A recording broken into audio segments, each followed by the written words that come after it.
Assalamualaikum warahmatullahi wabarakatuh. Perkenalkan, saya Ulfa Syahriani dari Program Studi Bahasa dan Sastra Indonesia Angkatan 2015.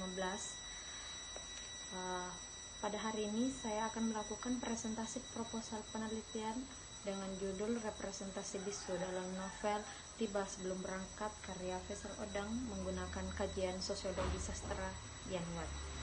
Sebelumnya saya mengucapkan puji syukur kehadirat Allah Subhanahu wa Ta'ala, karenanya pada hari ini saya diberikan kesempatan dan kesehatan sehingga mampu melakukan presentasi.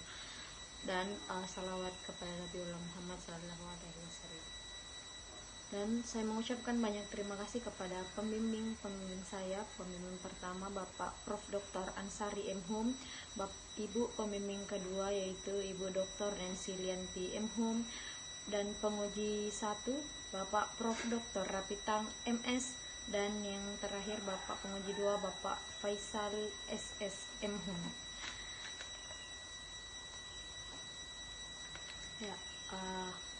Keberagaman etnik di Indonesia menjadi sebuah petanda bahwa Indonesia merupakan negeri yang kaya.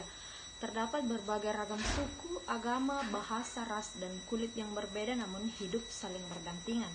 Hal ini merupakan salah satu daya tarik tersendiri dari satu wilayah. Terkhusus di Sulawesi Selatan, terdapat 4 suku yang cukup besar, yakni suku Bugis, Makassar, Toraja, dan suku Kajang. Nah, di Sulawesi Selatan, suku Bugis merupakan suku yang terbesar. Ada salah satu sejarah yang mendunia yang dimiliki oleh Bugis dan juga Makassar, yaitu Lagaligo, yang keberadaannya ini di negara Belanda. Pada mulanya, Lagaligo dipercayai sebagai kitab untuk menuntun hidup.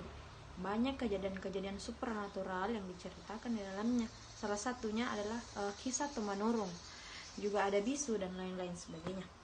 Namun seiring berjalannya waktu dan perkembangan agama, hal tersebut kini sulit untuk ditemukan lagi. Pergeseran budaya ini mulai terasa dengan berkembangnya nilai globalisasi dan religius. Walaupun demikian, pergeseran budaya diimbangkan dengan nilai lokal genius oleh masyarakat. Budaya peninggalan sejarah yang dianggap syarat makna tetap ditumbuh kembangkan, namun dengan fungsi yang berbeda. Bertolak dari segi pandang budaya, gender merupakan posisi yang cukup penting. Jika pada umumnya di Indonesia kita hanya mengenal 2 sistem gender, yakni laki-laki dan perempuan, pada suku Bugis kita mengenal sistem gender dengan lebih kompleks, yakni ada 5. Yang pertama, Urane, laki-laki, Makunrai, perempuan, Calalai, yaitu wanita yang memiliki peran dan fungsi sebagai laki-laki, Calabai, yaitu laki-laki yang memiliki peran dan fungsi sebagai perempuan, dan yang terakhir adalah Bisu. Bisu merupakan perpaduan gender antara laki-laki dan perempuan dalam satu tubuh, namun bisu dipercayai sebagai manusia yang suci, sebagai penyambung alam manusia dan alam dewata seperti itu. Nah, kehidupan masyarakat tradisional yang membahas mengenai masalah bisu ini dapat kita temui di berbagai karya sastra. Salah satunya yang membahas dengan yang lebih kompleks adalah novel sastra yang bermuatan budaya. Kemudian diramu oleh seorang penulis lokal yang bernama Faisal Odang dalam sebuah karya fiksi dengan judul Tiba Sebelum Berangkat, yang menceritakan tentang kebudayaan Bugis, dalam hal ini bisu, dalam pemberontakan Kahar Muzakkar di Sulawesi Selatan. Pada novel diceritakan berbagai ragam budaya, terutama kebudayaan bisu di Kabupaten Wajo. Selain budaya bisu, Faisal juga menyentuh ranah kebahasaan dan kesenian daerah. Pemilihan novel ini karena mempertimbangkan sedikitnya novel populer dari penulis lokal yang menjadi pilihan para peneliti sastra sebagai sumber data penelitiannya. Dan hal mendasar lainnya adalah karena novel ini dinilai oleh calon peneliti berbeda dari novel-novel sebelumnya yang juga membahas mengenai bisu. Faisal Odang menghadirkan novel ini dengan gaya penulisan yang cukup berani dalam mengupas kebudayaan khas Sulawesi Selatan, terkhusus kebudayaan bisu itu sendiri. Berbagai keistimewaan inilah yang kemudian menarik calon peneliti untuk melakukan penelitian terhadap novel Tiba Sebelum Berangkat dengan menggunakan tinjauan sosiologi sastra Yanwat.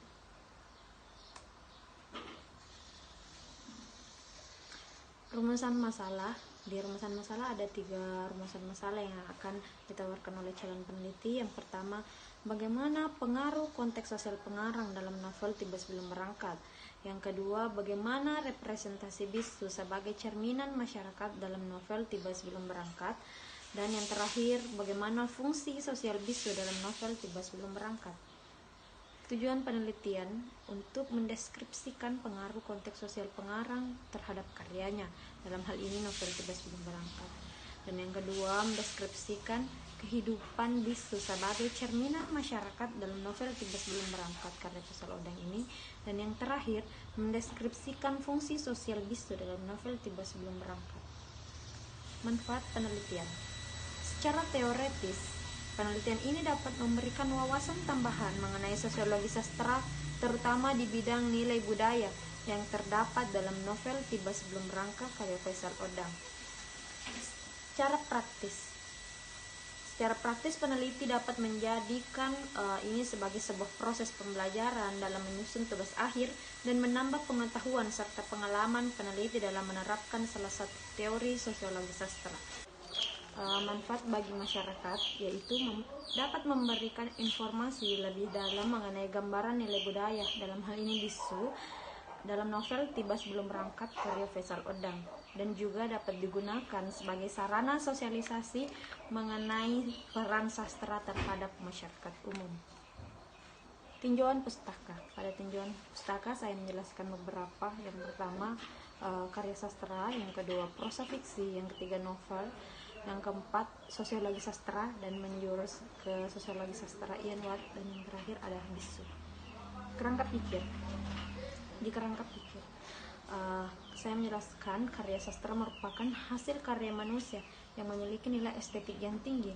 Di dalamnya terdapat pesan-pesan moral yang berguna untuk kita pelajari. Karya sastra terbagi atas 3 genre, yakni puisi, prosa, dan drama.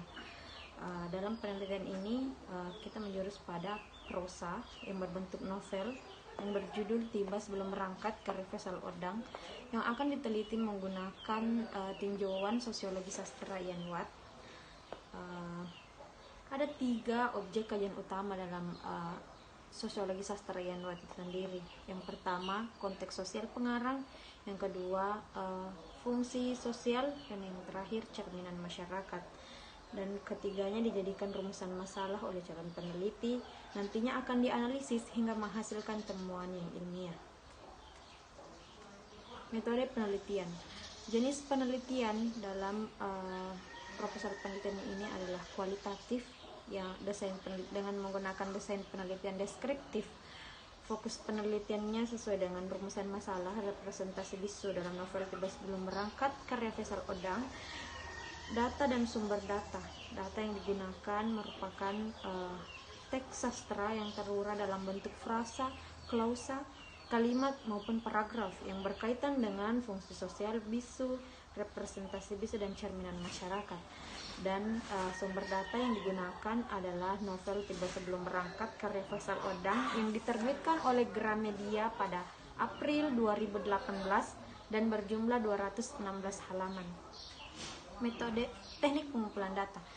Teknik pengumpulan data yang pertama teknik baca, yaitu membaca berulang-ulang secara keseluruhan isi novel. Yang kedua teknik catat, yaitu mencatat hal-hal yang dianggap penting yang berkaitan dengan penelitian ini. Dan teknik analisis data. Teknik analisis data dilakukan secara deskriptif dengan menggunakan prosedur data kualitatif yang berupa reduksi kata atau data reduction, penyajian data atau data display, dan yang terakhir kesimpulan dan verifikasi atau conclusion drawing or verification. Instrumen penelitian, karena penelitian ini bersifat adalah penelitian kualitatif, dan dalam penelitian kualitatif instrumen utama adalah peneliti itu sendiri. Peneliti memiliki fungsi untuk menetapkan fokus penelitian, melakukan pengumpulan data, menilai kualitas data, analisis data, menafsirkan dan menyimpulkan temuannya. Keabsahan data. Validasi data atau keabsahan data dalam penelitian ini dilakukan dengan cara mengumpulkan data dengan berbagai teknik yang benar-benar sesuai dan tepat untuk menggali data yang benar-benar diperlukan bagi peneliti. Ketepatan data tersebut tidak hanya tergantung dari ketepatan yang memiliki unsur sumber data dan teknik pengumpulannya, tetapi juga diperlukan teknik pengembangan validitas data. Mungkin hanya itu yang sempat saya jelaskan pada hari ini. Lebih dan kurangnya saya mohon dimaafkan. Saya tutup dengan ucapan Assalamualaikum warahmatullahi wabarakatuh.